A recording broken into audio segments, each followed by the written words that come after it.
បាក់ក្នុងចិត្តតិចតួចហ្នឹងព្រោះមិននិយាយទេវានៅណែនឹងទ្រូងហ្នឹងក៏ប៉ុន្តែបើនិយាយទៅខ្លាចគេដឹងខ្មាស់គេអត់តែនិយាយមួយខ្មាស់គេហ្មងឲ្យប្រពន្ធស៊ីសៀងឲ្យស្រីនាងស៊ីដល់សុខឲ្យតែប្រលប់ខ្ញុំនេះមិនចេះនៅផ្ទះបាយលេបមិនចូលលេបចេះតែអួលព្រោះបាយឆ្នាំងចាស់បើបាយក្រៅផ្ទះសូមប្រាប់ត្រង់ចុះស៊ីមិនឲ្យចាញ់ជ្រូកបើនិយាយរឿងស្វឹងខ្ញុំតែងវងវិញមិនដឹងអីខ្លួនដេកនៅដីស្រមៃដូចដេកលើពូកមនុស្សពីរ3នាក់មកដាស់មិនភ្ញាក់ថាវាបានគុណជ្រូកមកឈ្មោះអ៊ូកឲ្យខ្ញុំភ័យរត់ភ្លូកទឹកភ្លូកដីមិនរត់ខ្លាចជ្រូកប៉ុន្តែខ្ញុំខ្លាចរឿងមួយយ៉ាងស្រវាំងដេកចងាងខ្លាចណាស់ឡានឡោកាន់ដីខ្ញុំខឹងខ្លាំងពេកស្ទុះវឹងទៅចាស់មុខជ្រូក3ដៃថ្ងៃនេះហេងអីម្ចាស់ជ្រូកដឹកដៃចូលប៉ងបលិសម៉ែក្មេងឪក្មេងមកតាមសួរខ្ញុំដល់ប៉ងម៉ែសួរត្រង់ចោះកូនប្រុសកូនខុសរឿងអីខ្ញុំចូលបានចិត្តខំប្រឹងចំតិតស្រែកយកមកនាលដីកូនមិនទៅខុសអីផ្ទះជ្រូក3ដៃព្រោះជ្រូកវាឆ្លើយឥឡូវទុកធំប្រពន្ធមិនឲ្យចូលផ្ទះលើកដៃសំពះម៉ែក្មេងក៏ធ្វើប្រងើយបងថ្លៃប្អូនថ្លៃធ្លាប់ផឹករាល់ថ្ងៃក៏គេកន្តើយ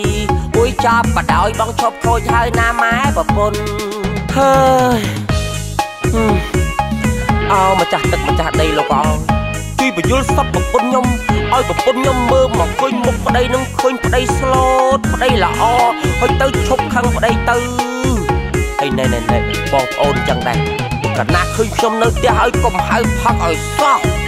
ញោទៅទូរស័ព្ទមកនឹងតែមកអេម៉ង Town FM 102.25 MHz ផ្សាយចេញពីរាជធានីភ្នំពេញ Town FM 107.7 MHz ផ្សាយចេញពីក្រុងបាត់ដំបងនាងស៊ីដល់សុខឲ្យតែប្រលប់ខ្ញុំនេះមិនចេះនៅផ្ទះបាយលេបមិនចូលលេបចេះតែអួលព្រោះបាយឆ្នាំងចាស់បើបាយក្រៅផ្ទះសូមប្រាប់ត្រង់ចុះស៊ីមិនឲ្យចាញ់ជ្រូកបើនិយាយរឿងស្វឹងខ្ញុំតែងវងវិញមិនដឹងអីខ្លួនដេកនៅដីស្រមៃដូចដេកលើពូក